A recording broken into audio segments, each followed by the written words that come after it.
क्योंकि बहुजन समाज पार्टी अगर कुछ विधायक जीतती है तो हो सकता है अगर मिलजुल के भी हम सरकार बनाएंगे तो बहुजन समाज पार्टी को समर्थन दे सकते हैं। लेकिन स्कूल के अंदर जो 10-15% का जो आरक्षण होता है, आप ये देखिए अगर इक्वल एजुकेशन होती तो बराबर में बैठ के सुबह के टाइम पर बराबर मॉर्निंग के टाइम पे क्लासेस होती हैं।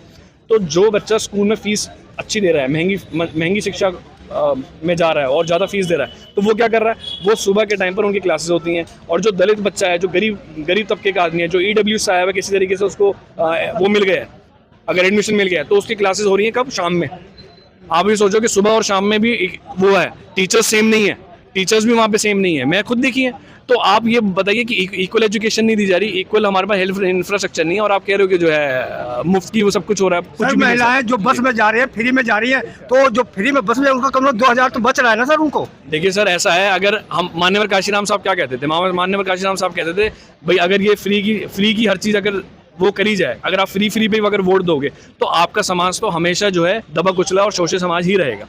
आपको इतना कम से कम करना पड़ेगा कि आपको एक परिवार में एक व्यक्ति को कम से कम इस लायक बना दें कि आप जो है वहाँ पे 15,000, 20,000, 25,000, 50,000 तक जो है उसको रोजगार मिले। रोजगार की लड़ाई है। अगर आपके पास 50,000 रुपये घर में आपकी आएगा सैलरी, अगर 1 लाख रुपए महीने की सैलरी आपके घर में आएगी, अगर मेरे घर में अगर 1 लाख रुपए 2 लाख रुपए सैलरी मेरे घर में आती है, तो मुझे 2,000 रुपये की फ्री की बस में मैं क्यों जाऊँगा? जेब कटवाता हुआ, वहाँ पर भी जेब कटती है, वहाँ पर भी हमारी महिलाएं सुरक्षित नहीं है। आप उसके बाद ही तो दिल्ली सरकार ने जो CCTV कैमरा लगवाए, उससे पहले CCTV कैमरे तो नहीं थे।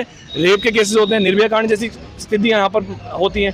तो मुफ्त की चीज़ें जो अगर आपको दी जाती है ना, तो आपको समझ में आ जाना चाहिए कि मुफ्त की चीज़ें जो है ना आपका वोट खींचने के लिए ही की जा रही हैं। और इस बार जो है दिल्ली सरकार में आम आदमी पार्टी नहीं आने वाली, ये गारंटी हमारी है।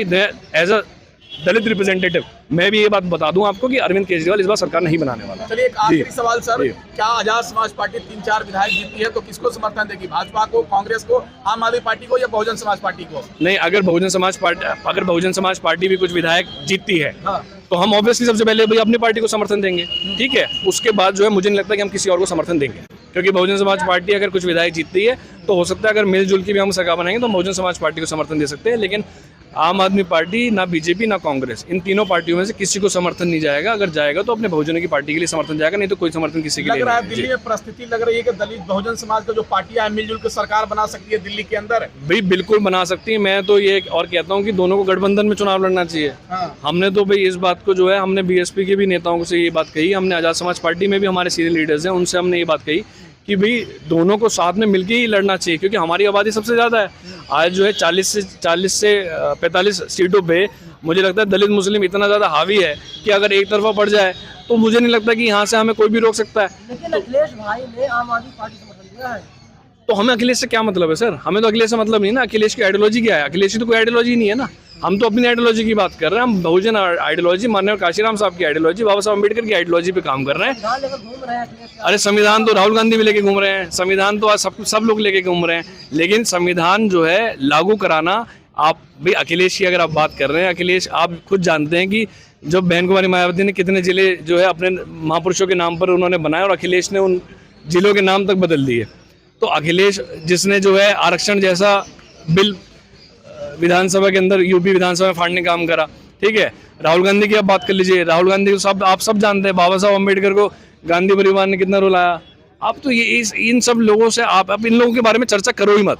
मैं तो ये कह रहा हूँ कि आपका काम, मीडिया का काम ये होना चाहिए कि सबसे ज़्यादा वो इस बारे में बात करें कि किसी तरीके से आज़ाद समाज पार्टी, BSP और जो बहुजन पार्टियाँ हैं वो एक बार साथ में आए।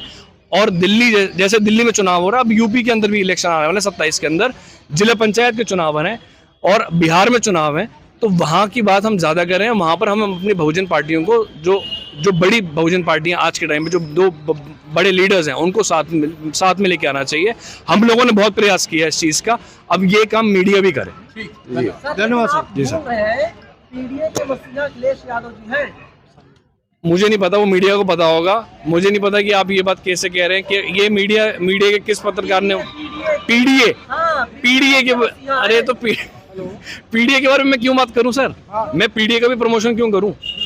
हमें जब हमारे लिए, जब माननीय काशीराम साहब हमारे लिए बहुजन आंदोलन दे चुके, हमारे पास उसका ब्लूप्रिंट है, हमें पता है कि हमें कैसे चलना है। तो पीडीए जैसे चीज़ों का हम प्रचार भी क्यों करें? मैं तो नहीं करता, अगर मीडिया इस चीज़ का, पीडीए जैसी चीज़ों का अगर प्रचार करती है तो मैं कह रहा हूँ वो भी गलत है। स्पेशली बहुजन मीडिया को भी एक ही चीज़ पे काम करे, माननीय काशीराम साहब को जो ब्लूप्रिंट है उस पर काम करो, उसके अलावा कोई पीडीए जैसी चीज़ नहीं है, वो सब दोगलापन है।